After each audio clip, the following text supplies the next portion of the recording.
मन म्हणजे समर्थांनी मनाचे श्लोकच का लिहिले असा प्रश्न पहिला मनात आला. म्हणजे दासबोध आहे, त्यांची सुखदुःखात आरती आहे, पण मग मनाच्या श्लोकांवर इतका भर का? कारण मन दिसत नाही ना, आणि जे नियंत्रणात ठेवलं तर सगळ्या गोष्टी अगदी सहज सुलभ आपल्याला मिळू शकतात. जे दिसत नाही पण ज्याच्यामुळे सगळं चालतं ते मन. म्हणजे आज आपण म्हणतो की माझं मन लागत नाही आहे, मी इथे बसले पण माझं मन कुठेतरी भरकटलेलं आहे. जेव्हा तुमचं मन शांत होतं ना, तेव्हा तुम्ही सगळ्या गोष्टी छान करता. तुमचा स्वयंपाक सुंदर होतो, तुमचं काम परफेक्शनली होतं, तुम्हाला शांत झोप लागते.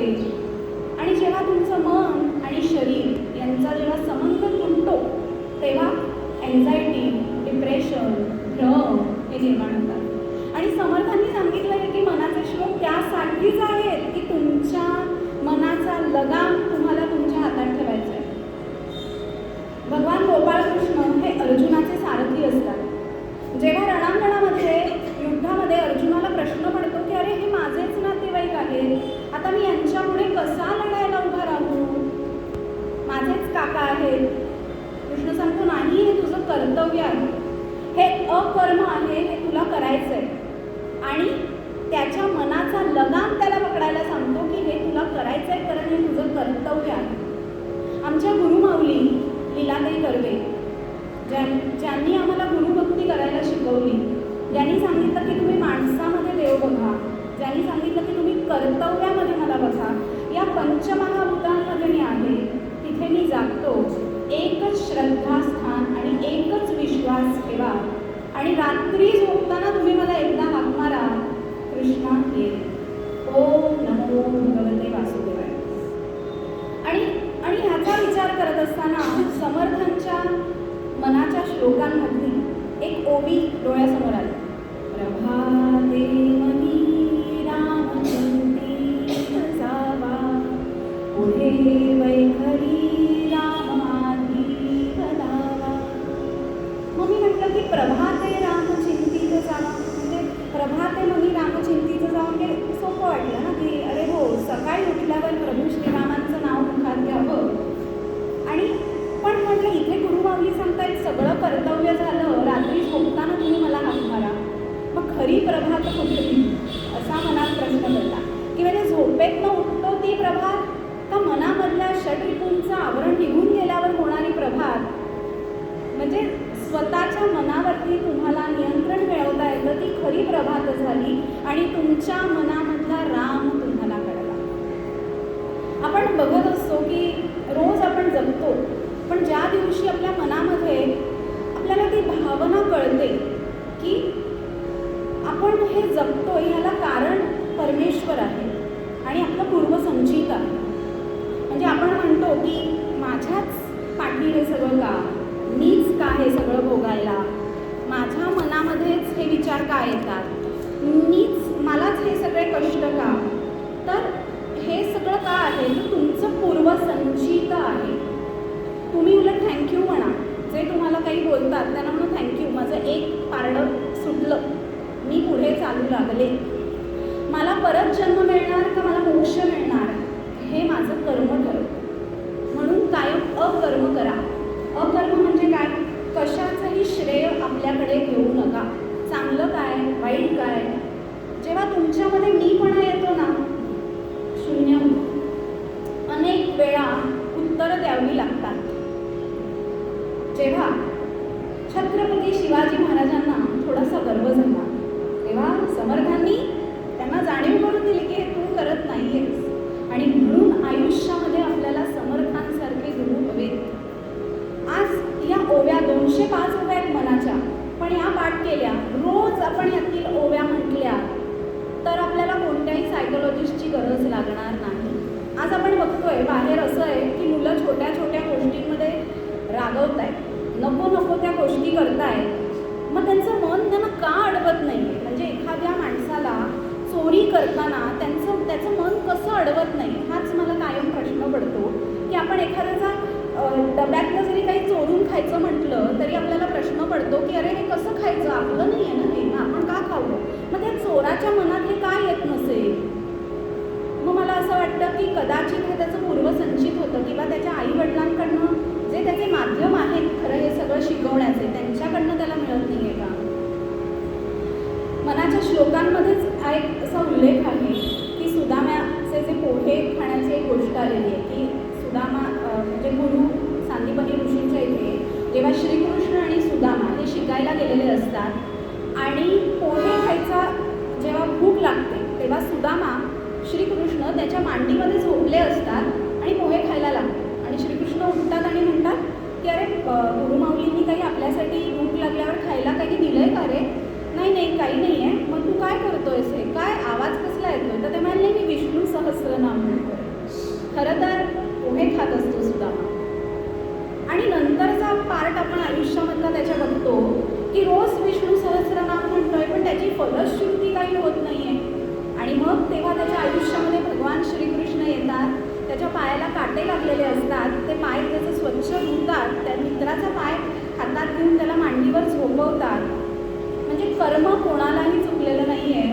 आणि मग त्यानंतर त्याला सांगतात की बघ आता आयुष्यात तुझं सगळं चांगलं होईल, कारण पुरचुंडीमध्ये सुदामाने काय बांधून आणलेले असतात तर ते पोहे असतात. म्हणजे तुमचं कर्म जिथे नलिफाय झालं तिथे तुम्ही कर्मातून मुक्त झालात आणि चांगलं सगळं तुमच्याकडे यायला लागलं आणि तिथपासून सुदामाची भरभराट व्हायला सुरुवात होते. समर्थांनी सांगितलं की तुम्ही शारीरिक भरभराट बघू नका, तुम्ही मनाची भरभराट बघा. तुमचं मन किती छान आहे ते बघा. समर्थ असं म्हणतात, देहे त्यागिता कीर्ती मागे उरावी. म्हणजे काय की तुम्ही देह त्यागल्यावरती तुमच्याविषयी कोण चांगलं म्हणणार आहे का ही काळजी घ्या. तुम्हाला परीक्षेत छान मार्क मिळाले, लोक काय म्हणतात अरे वा वा वा चांगले मार्क मिळाले, ही झाली चांगली कीर्ती. आणि अपकीर्ती म्हणजे अरे बापरे या मुलाने चोरी केली, वर्गामध्ये खोटं बोलला. म्हणजे काय की जे आपल्यामध्ये षड्रिपू आहेत त्या षड्रिपूंवरती आपल्याला संयम ठेवायचा आहे. समर्थांनी असं म्हटलंय की सगळ्यात पहिले मुळारंभ तो आरंभ निर्गुणांचा. आता निर्गुण म्हणजे काय? निर्गुण भक्ती कशी करायची हे सांगताना समर्थ म्हणतात की तुम्ही माणसांमध्ये देव बघायला सुरुवात करा. मूर्तीच्याही पलीकडे जाऊन जेव्हा तुम्ही देव बघायला शिकाल तेव्हा तुमच्यामध्ये निर्गुण अशी भक्ती जागृत व्हायला सुरुवात होते. आपण अनेक वेळेला भय, भ्रम, संशय अशा एका वेगवेगळ्या कोशामध्ये अडकायला लागतो आणि मग पेशंट्स म्हणतात की झोप येत नाही आहे, मनामध्ये वेगवेगळे विचार येत आहेत. मग मनातले विचार थांबवायचे कसे हेच तर समर्थांनी सांगितले की समर्थांनी जे 205 श्लोक आपल्याला सांगितले त्याच्यामधले पहिले श्लोक आहे उपासनेचे म्हणजे कर्माचे. तुम्ही काय चांगलं कर्म करा हे त्यांनी पहिले वर्णन केले. मग सांगितलंय की उपासना कशी करायची आणि त्यानंतर जे शेवटचे श्लोक आहेत त्याच्यात त्यांनी उपदेश दिलाय. उपदेश आपल्याला कोण देऊ शकतं? अशी व्यक्ती की जिला आपल्याविषयी खूप मनापासून काहीतरी वाटतंय. म्हणजे आपले जे सगळे संत आहेत त्यांना आपल्याविषयी खूप प्रेम वाटतं आणि म्हणून ते मनापासून कळकळीने आपल्याला सांगत असतात. आपली आई रोज आपल्याला वेळेवर उठवते, रोज वेळेवर जेवायला देते, जेवायला या जेवायला या. किंवा आपलं काही चुकलं तर ती पटकन बोलते, असा विचार करत नाही की अरे कसं वाटेल मी बोलू की नको बोलू, कारण तो तिचा उपदेश असतो आपल्यासाठी. सो उपदेश देणारे व्यक्ती कोण असतात की जे आपल्या जवळचे आहेत आणि हा उपदेश संतांनी दिलेला कायमच आपण ऐकायचा असतो. समर्थ म्हणतात की प्रत्येक गोष्टींचं आपण श्रवण, मनन आणि चिंतन करायचं. म्हणजे आपण चांगलं ऐकायला पाहिजे, चांगलं ऐकल्यावरती त्याचं चिंतन करायला पाहिजे आणि चिंतन करूनच त्याविषयी आपण बोलायला पाहिजे. कधी कधी ऐकलेलं आपण बोलतो, आपल्याला माहितीही नसतं की असं झालं आहे का, आणि मग त्याच्यामधनं आपण म्हणतो ना की नको त्या गोष्टी घडतात. त्यामुळे ऐका, रिॲक्ट होताना विचार करा तुम्ही काय बोलताय, तुमचे शब्द एखाद्याला बाणासारखे टोचणार तर नाही येत ना याचा विचार करा. प्रत्येकाची वेळ बदलत असते, प्रत्येकाची, आणि ही वेळ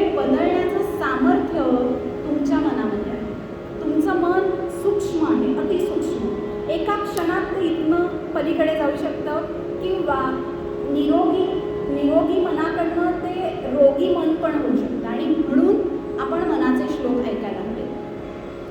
त्याच्यामध्ये समर्थांनी असं म्हटलंय की मना वासना दुष्ट कामा नये रे, मना सर्वथा पाप बुद्धी नको रे, मना धर्मता नीती सोडू नको रे, मना अंतरी सार विचार राहो. मन दुःखी असतं ना तेव्हा कधीच कुठला निर्णय घेऊ नका, कारण जेव्हा ते दुःखी आहे म्हणजे जेव्हा ते दुःखी आहे तेव्हा त्याला कशाची तरी वासना होणारच आहे आणि वासना राहिली की मग पुढचा जन्म आलाच. तुमची चुकीची वासना म्हणजे मोह. एखादा मधुमेहाचा पेशंट आहे आणि त्याला इच्छा झाली की मी 4 ते 5 गुलाबजाम एका वेळी खावे, तर ही दुष्ट वासना झाली. त्याच्यासाठी गोड खाणं हे विषासमान आहे. वासना कशी हवी, मला भगवंताची भक्ती करायची, ही वासना योग्य आहे. पण चुकीच्या वासना ज्या असतील त्यांच्यावरती नियंत्रण हे आपल्याला मिळवायला असतं. ते असं म्हणतात की तुमची तत्व तुम्ही सोडू नका. वाईट विचार मनात येणारे, पण त्या विचारांवर बंधन द्यायचं असेल तर रोज नामस्मरण करायला. निशंक हो, निर्भय हो मना रे, प्रचंड स्वामी बळ पाठीशी रे, अतर्क्यावधूत हे स्मरणगामी, अशक्य ही शक्य करतील स्वामी. स्वामी काय म्हणतायत की निशंक हो, निर्भय हो, प्रचंड बळाने तुझ्या पाठीशी आहे. पण कधी तुम्ही त्यांच्यावरती पूर्ण विश्वास ठेवला तरच ते तुमच्या पाठी उभं राहतात आणि तरच ते बळ तुम्हाला मिळतं. आणि असं काही ते गदा चक्र घेऊन तुमच्या पाठी उभं राहणार नाहीये, तर कोणत्या तरी व्यक्तीच्या रूपात ते तुमच्या पाठी उभे राहणार आहे. म्हणून सामूहिक नामस्मरण करणं ही काळाची गरज आहे. आज आपण बघतोय की या कलियुगामध्ये जेव्हा कली प्रबळ होतो तेव्हा विष्णू स्मरण हे करणं खूप गरजेचं आहे. जेव्हा समर्थ म्हणतात की आपण जेव्हा रागवतो, जेव्हा आपल्याला राग येतो तेव्हा त्या रागाच्या भरात कधी कधी आपण काही स्पष्ट गोष्टी बोलून जातो की ज्या समोरच्याला पटत नाही. खऱ्या त्या खऱ्या असतात, पण तीच गोष्ट आपण गोड बोलून सांगितली. का रे बाळा अभ्यास का नाही करत, शाळेत आल्यावरती डबा का वेळेवर ठेवत नाहीस काढून. पण असं गोड बोलून मुलं ऐकतायत कुठे. उद्या डबा ठेवला नाहीस काढून तर बघ बाहेर उभं करेल असं म्हटल्यावर ते बाहेर ठेवतात. म्हणजे तेव्हा श्यामची आईच व्हायला लागतं. पण समर्थ म्हणतायत की जर तुम्ही त्यांना ती सवय लावली योग्य प्रकारे तर ते नक्कीच करणार आहे. जेव्हा हा अभ्यास करत होते तेव्हा एक लक्षात आलं की ही निर्मिती कशी झाली असेल ह्या श्लोकांची मनाच्या. तर काही रेफरन्स असे आढळले की समर्थांच्या मोठ्या भावाचं जेव्हा निधन होतं तेव्हा त्यांची जी 2 लहान मुलं असतात त्यांना सांत्वन करताना समर्थांनी हे मनाचे श्लोक सांगितले. किंवा रामनवमीचा एखादा उत्सव असतो आणि रामनवमीच्या उत्सवासाठी शिधा कसा जमवायचा, म्हणजे एकाने सांगितलेलं असतं की आम्ही मदत करू अन्नदानासाठी, पण आयत्या वेळी ते कॅन्सल काहीतरी होतं. पण समर्थ म्हणतात नाही हे होणार. आणि मग जे सगळे अनुयायी असतात ते ह्या ओव्या म्हणत सगळ्या घरी भिक्षा मागतात आणि त्यातनं जो शिधा जमतो त्यातून हा रामनवमीचा सोहळा केला जातो. समर्थ म्हणतात की मनाचे श्लोक जेव्हा तुम्ही ऐकताय तेव्हा तुम्ही प्रभू श्री रामचंद्रांना नजरेसमोर ठेवा. त्यांचं आयुष्य बघा तर ते मनाच्या श्लोकांसारखं आहे. एक वचनी एक वाणी असे प्रभू श्री रामचंद्र. ज्या आईने त्यांना वनवासामध्ये धाडलं तिला पण म्हणतात हो तिला माफ करा, कारण त्यांना समजलंय ना की हे पूर्वसंचित आहे, हे माझ्या मागच्या जन्मातलं आहे काहीतरी, म्हणून मला वनवासात जायला लागलंय. पण आपण पुस्तक रामायण बघताना काय म्हणतो की अरे बापरे प्रभू श्री रामचंद्रांना किती दुःख झालं असेल, कसं केलं असेल. पण हे सगळं लिहिलेलं असतं. आज आपण इथे भेटणार आहोत हे सुद्धा समर्थांनी आधीच लिहिलं असेल. म्हणजे त्यांनीच ही बुद्धी दिली, त्यांनीच हे करून घेतलं, हे घडणार हे त्यांना आधीच माहीत असतं. आणि म्हणून आपल्या मनाची पात्रता तेवढी वाढवण्यासाठी, आपल्या मनाला निश्चल बनवण्यासाठी, आपल्याला ही मनाची ताकद वाढवण्यासाठी नियमित रोज 11 मनाचे श्लोक नियमितपणे ऐकायचे. मनाचे श्लोक ऐकून ऐकून काय होईल? तुम्ही म्हणाल रोज ऐकले कुठे फरक पडणार आहे? नाही, फरक पडणार आहे.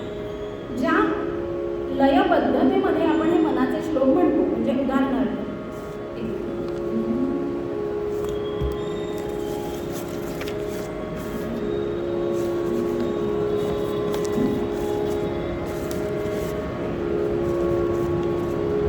मनाचे श्लोक जेव्हा आपण म्हणतो, जेव्हा आपण त्या एका लळीत म्हणतो मनाचे श्लोक, त्यावेळेला त्यामुळे आपल्या ब्रेनमधल्या ज्या लहरी असतात, अल्फा, बीटा, थीटा आणि गॅमा, या लहरींमध्ये फरक पडतो. तुम्ही रात्री झोपताना नक्की मनाच्या श्लोकांच्या 2 ओव्या ज्यांनी प्रॉपर असं संख्या घेऊन म्हटलंय त्यांच्या ऐका. बघा, मना सज्जना भक्तिमंत्रे जिजावे, तरी श्रीहरी पाविजे तो स्वभावे, जनी निंद्यते सर्व सोडून द्यावे, जनी वंद्यते सर्व भावे करावे. हे एका ज्या रिदममध्ये आपण म्हटलंय, या रिदममुळे तुमचं मन शांत होतं. पहिली गोष्ट, तुमच्या हृदयामध्ये वाढलेली जी धडधड असते ती शांत होते. बघा, तुम्ही म्हणून बघा, सगळे विचार शांत होतात आणि एक ध्यानाची अवस्था येते. आणि हे काम करतात मनाचे श्लोक. मना सज्जना भक्तिपंथी जावे. समर्थांनी आपल्या मनाला सज्जन असं म्हटलंय. खरं ते सज्जन नाहीये, पण म्हणून आई कसं म्हणते, अरे माझं शहाणं बाळगं, शहाणं आहे, तसं प्रेमाने ते म्हणतात मना सज्जना. म्हणजे काय की तू चांगलाच विचार करणार आहेस, इतरांबद्दल तू मनामध्ये कुठल्याही प्रकारची ईर्ष्या, द्वेष बाळगणार नाही. शाळेत असताना असं वाटतं, नाकारणार नाही की अरे मैत्रिणीची साडी किंवा मैत्रिणीचा ड्रेस जरा छानच आहे, जरा आपल्याला पण असा मिळेल का? पण हे वाटलं तर चुकीचं नाही. तिला तो ड्रेस का मिळाला हे वाटलं तर चुकीचं आहे. आपल्याला असा ड्रेस मिळवण्यासाठी आपल्याला प्रयत्न करायला पाहिजे. ही भावना असेल तर ती चांगली भावना आहे. म्हणजे चांगली भावना असावी, पण दूषित भावना, त्याला एवढं मिळालं मला काहीच मिळत नाही आहे, हे तुमचं पूर्वसंचित आहे म्हणून तुम्हाला मिळालं नाही आहे. पण अजूनही तुम्ही बदल करू शकता की तुमचा रोजचा नामस्मरणाचा बॅलन्स वाढवा. का शक्य नाही? अशक्य असं काही नाही आहे, शक्य आहे, पण प्रयत्न तुम्हाला करायला लागेल. समर्थ आपल्याला जेव्हा म्हणतात की मना पाप संकल्प सोडून द्यावा, मना सत्य संकल्प जीवी धरावा, मना कल्पना ते नको विषयांची, विकारे घडे हो जनी सर्वचीची. विकार कधी होतात? जेव्हा तुमचं मन दूषित आहे तेव्हा तुम्हाला व्याधी होणार आहे. आयुर्वेदात असं म्हटलंय की तुमच्या शरीरामध्ये 3 दोष आहेत, वात, पित्त, कफ, सप्त धातू आहेत, रस, रक्त, मांस, मेद, अस्थि, मज्जा आणि शुक्र. आणि ह्या धातूंमध्ये, दोषांमध्ये बिघाड झाला की तुम्हाला व्याधी झाला. म्हणजे अशी त्यांनी संप्राप्ती वर्णन केली. म्हणजे समजा तुम्ही बाहेरचं काही खाल्लं किंवा तुम्हाला कोणताही बॅक्टेरिया, व्हायरसनी अफेक्ट केलं, तुमचं स्वेदवह स्रोतस ब्लॉक झालं, रसवह स्रोतस ब्लॉक झालं, तुम्हाला ताप आला आणि ताप आल्यावरती संप्राप्ती घडली, तुमचे दोष विमार्गगामी झाले, तुम्हाला घाम येणं बंद होतं. बघा, तापामध्ये सगळ्यात पहिले आपण औषध काय घेतो की घाम आला पाहिजे, गरम पाणी का पितो की जी संप्राप्ती आहे ती मोडायची. आणि मनाची संप्राप्ती हीच आहे की त्याचे षड्रिपू, राग, काम, संयम मनावरती यायला पाहिजे. पण आजकाल आपण बघतो की आपलेच पेशन्स कमी होतात. 1 मिनिटं वायफायचं कनेक्शन केलं तरी अरे बापरे नेट चालत नाही आहे, आज रात्री रील अपलोड कसं करू असा प्रश्न मनाला पडतो. पण सगळ्याची सवय आपल्या मनाला असायला हवी की आपल्या मनाला दुःखही झेलता यायला हवं. सतत गोंजारून चालणार नाही, मनाला सदृढ करायला हवं. म्हणजे मनाला समर्थांनी जो एक शेवटचा श्लोक आहे त्याच्यात समर्थ असंच सांगतात, मनाची क्षते ऐकता दोष जाती. मनाची क्षते ऐकता दोष जाती म्हणजे काय की तुम्ही ऐका ना, एखादा तळमळीने तुम्हाला सांगतोय की तुमच्यामध्ये हे चुकीचं आहे, तर तुम्ही रागवून बसू नका. तुम्ही त्याच्यातून तुमच्यामध्ये सुधारणा करा, चांगलं ऐका, गुड लिस्नर. पण हल्ली आपल्याला फक्त बोलायला आवडतं, आपण ऐकत नाही. ऐका, तुमच्याविषयी ऐका. जो तुमच्याविषयी तळमळीने सांगतोय ते तुम्ही ऐका. आणि तुमच्याविषयी तळमळीने सांगणारे कोण आहेत? तर तुमचे गुरु आहेत, तुमचे आप्तेष्ट आहेत, तुमचे आई वडील आणि तुमची मुलं आहेत की जे सगळ्यात अधिक तुमच्यावर प्रेम करतात. पण समर्थांनी सांगितलंय की त्यापेक्षाही तुम्ही स्वतःवर प्रेम करा. ज्या क्षणी तुम्ही स्वतःवर प्रेम करायला शिकता, तुम्ही खंबीरपणे कोणत्याही प्रसंगामध्ये उभं राहू शकता. समर्थ जेव्हा बोल्यावर उभे राहतात आणि शुभमंगल सावधान, ते सावधान ऐकल्यावरच ते सावध होतात आणि ते पळून म्हणजे निघून जातात तिथनं. आणि परत कधी येतात तर जेव्हा त्यांच्या आईची दृष्टी गेली आहे असं त्यांना कळतं, तेव्हा ते आईला बघायला परत येतात. पण जेव्हा त्यांची वहिनी दारामध्ये उभी असते, ओळखत नाही कारण दाढी वाढलेली असते, कळणार कसं ना कोण आलंय. मग जेव्हा मी त्यांना बघते ते असं म्हणतात की त्यांना मी भेटू का. जेव्हा ते त्यांच्या आईला भेटतात, आईचे डोळे असे पूर्ण बंद झालेले असतात, आईला दिसत नसतं. पण त्यांची जी तपश्चर्या आणि त्यांची जी साधना एवढ्या वर्षांची असते, आईच्या डोळ्यावरती ते फक्त असा हात लावतात आणि आईला दिसायला लागतं. आणि ही गोष्ट समर्थांनीच लिहिलेली आहे. म्हणजे ह्याच्यामध्ये कुठलाही आपल्याला किंतु परंतु नाही की ही किती मोठी शक्ती आहे नामस्मरणाची. आज हजारो वर्षांची आपल्याकडे ही परंपरा आहे. पण आज आपण पटकन कोणासमोर श्रीराम, जय श्रीराम असं म्हणायला, आपण पूर्वी असंच म्हणायचो ना, आता आपण काय म्हणतो, हॅलो, गुड मॉर्निंग. आपण का नाही असं म्हणायचं? श्रीराम जय राम, जय जय राम, नादातुनया नाद निर्मितो श्रीराम जय राम, जय जय राम, नाद निर्मितो मंगलधाम श्रीराम जय राम, जय जय राम, कर्तव्याचे पालन राम श्रीराम जय राम, जय जय राम. म्हणजे हे गाणं, म्हणजे ही धूनच अशी आहे की ती म्हटल्यावर तीच ऐकत राहावीशी वाटते, कारण प्रभू श्रीरामचंद्र असे सांगतात. मनाच्या श्लोकांमध्ये जेव्हा पुढे म्हणजे पहिले श्लोक न घेता मी मुद्दाम पुढचे श्लोक घेतले, 150च्या पुढचे, की पहिले श्लोक तर आपण खूप वेळा ऐकतो, पण या पुढच्या श्लोकांमध्ये कसं म्हटलंय, सदा सर्वदा राम सन्निध आहे, मना सज्जना सत्य शोधून पाहे, अखंडित वेटी रघुराज योग, मना सांडिरे मीपणाचा वियोग. म्हणजे तुम्ही मीपणाचा त्याग ज्या क्षणी कराल त्या क्षणी तुम्हाला तुमच्या मनातल्या रामाची भेट होणार आहे. जोपर्यंत मी केलं हे तुमच्यामध्ये आहे, तोपर्यंत तुम्हाला तुमच्यातला राम भेटू शकत नाही. जे निस्वार्थी लोक असतात ना, जेवण सुंदर झालं तरी म्हणतात श्रीराम, जय जय रघुवीर समर्थ. आज गोंदवल्याला गेल्यावरती आपल्याला तिथला जो प्रसाद असतो, का त्याची चव अशी विलक्षण असते का, कारण त्याच्यात रामनाम मुरलेलं आहे. वेळ पडली तर या नामाची ताकद इतकी आहे की आपण 24 तास सुद्धा नुसतं नाम म्हणून राहू शकतो, इतकी या ताकद नामाची आहे.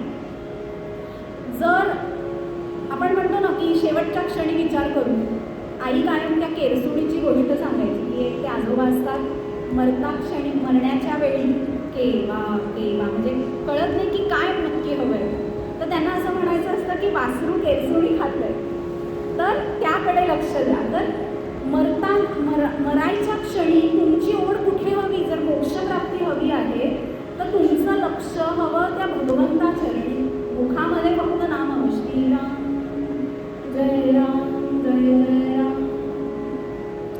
तुमच्या अणुरेणूंपर्यंत तुमच्या पेशींमध्ये ते नाव घ्यायला हवं. म्हणजे तुम्ही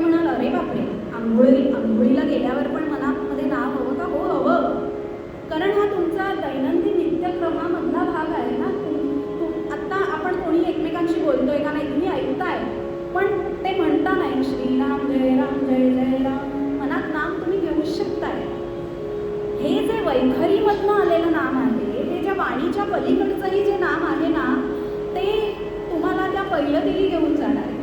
आणि यासाठी तुमच्या मनाला विरत्याचा कावरती देसी मातीला कार विठ्ठला तू वेडा कुंभार. म्हणजे काय, काहीच नाही आहे, ती माती अगदी मऊ मऊ आहे, तिला आकार देण्याचं काम तुमची आई करते. तसं तो कुंभार जसा त्या मडक्याला घडवतोय तसं तुम्ही तुमच्या मनाला घडवा. मना घडवी संस्कार. म्हणजे तमाकडून उजेडाकडे जायचंय, मुलांना ओरडायला हवंच. मी अजिबात सांगणार नाही की लाड करा, योग्य ठिकाणी त्यांना ओरडायला हवंच. आणि ते केलं तरच उद्याची प्रजा ही श्रेष्ठ घडणार आहे. नेता कसा असावा, तर नेता प्रभू श्रीकृष्णासारखा असावा. कारण युक्तीने जिंकणार आहे, कधीही रणांगण सोडून धावणारा नाही आहे. म्हणजे रणछोडदास त्याचं नाव असलं तरीही ती त्याची युक्ती होती. त्यामुळे तुमच्या मनाला असं घडवा की कोणताही प्रसंग येऊ दे, मी कणखरपणे उभी राहीन, मी प्रत्येक गोष्ट योग्य करेन आणि मी कधीही चुकीचं काम करणार नाही.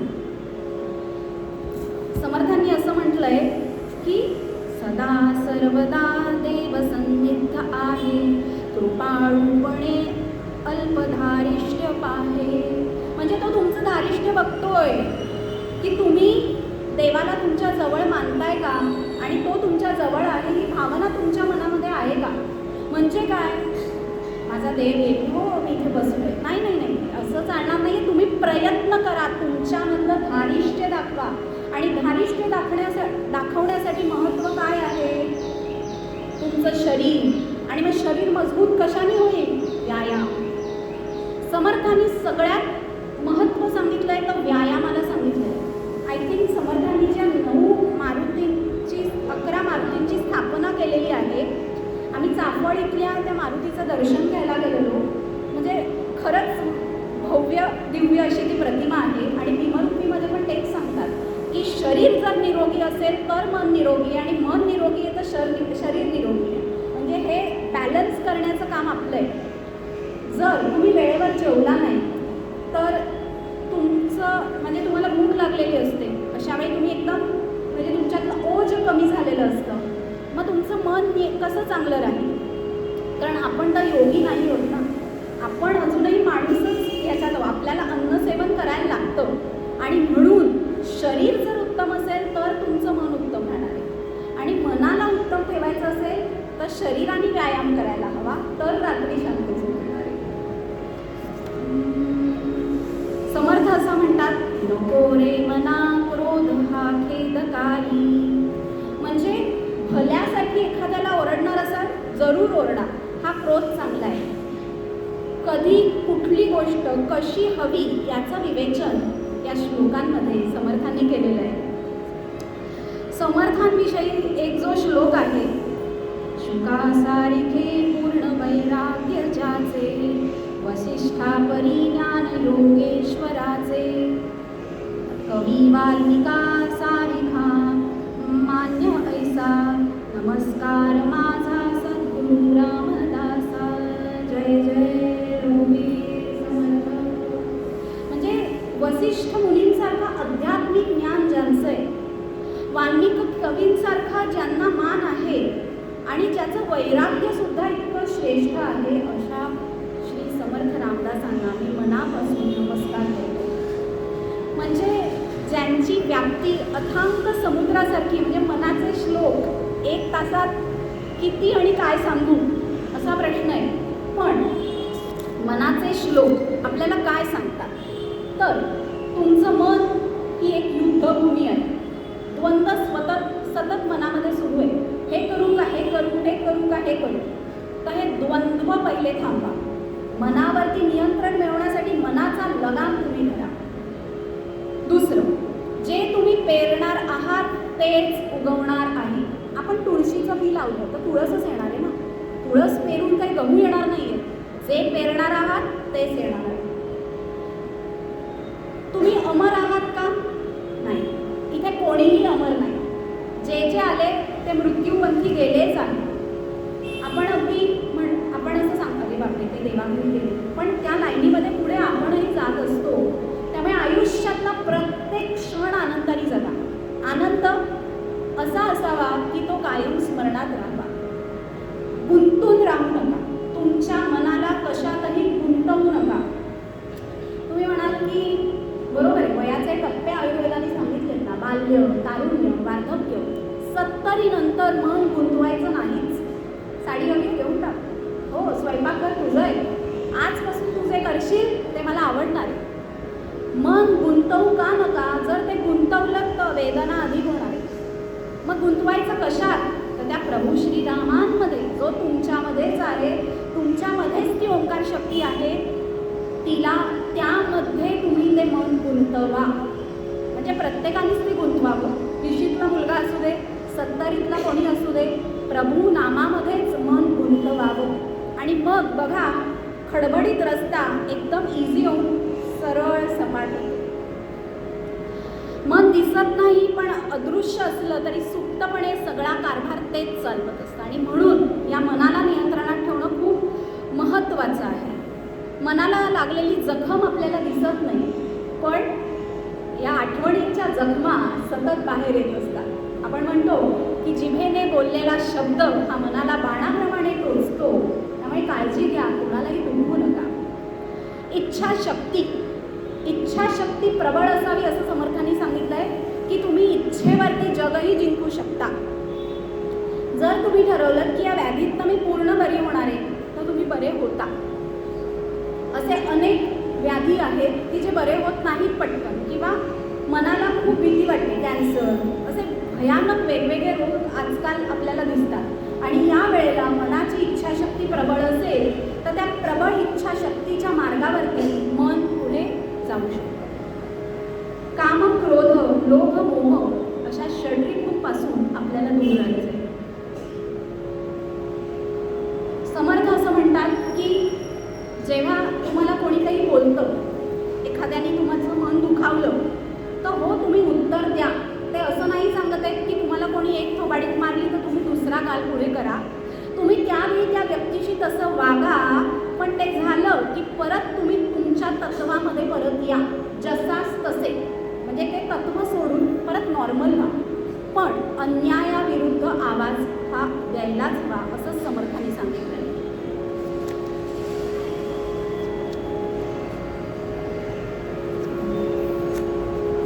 समर्थांनी जे म्हटलंय की आपण मना बोलणे नीच शोषित जावे. म्हणजे काय की तुमचं मन आहे ना हळवं असतं, पटकन त्याला वेदना होतात की अरे मी माझ्याविषयी असं का बोलू. पण तुम्हाला असं वाटलं तर तुम्ही त्या व्यक्तीला जाऊन विचारा की तुम्ही असं का बोलला, मला वाईट वाटलं, हे सांगणंही महत्त्वाचं आहे. तर तुमचं मन हे छान मोकळं राहू शकेल. एक असा श्लोक आहे, नभे व्यापिले सर्व सृष्टी साहे, रघुनायका उपमा तेनच आहे. म्हणजे काय की या आकाशाने म्हणजे या आभाळाने सगळ्या सृष्टीला व्यापलेलं आहे. आणि तसंच या रामनामाने पूर्ण पृथ्वीला, पूर्ण आभाळापेक्षाही प्रचंड अशा स्थितीला व्यापलेलं आहे की ज्याचा विचारही आपण करू शकत नाही. आणि हेच रामनाम आपल्याला शेवटपर्यंत तारून नेत असतं.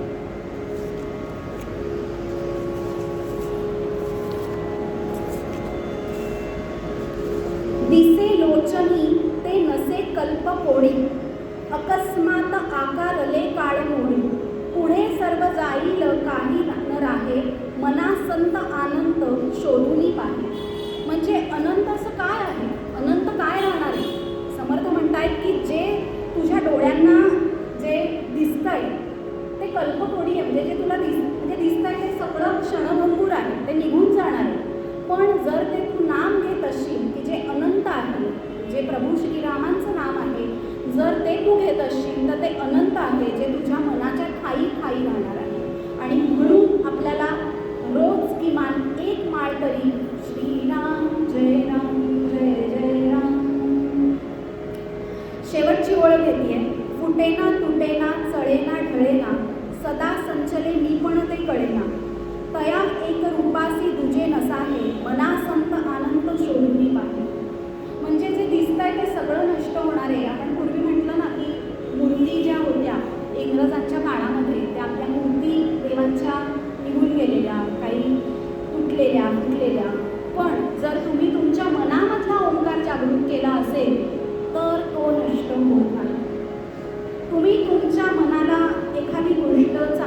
शिकवली तर तुमचं मन कधीही ते विसरत नाही.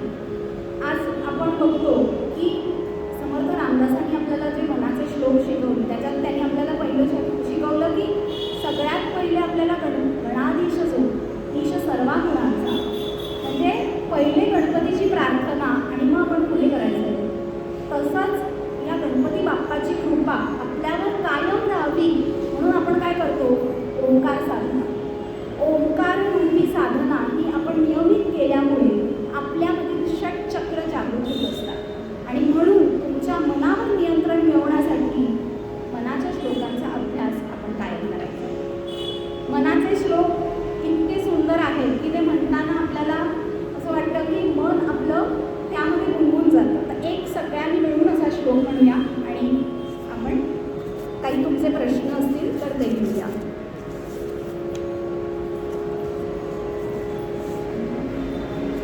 कोणता श्लोक म्हणूया? सविता ताई, कोणता श्लोक म्हणायचा सगळ्यांनी एकत्र?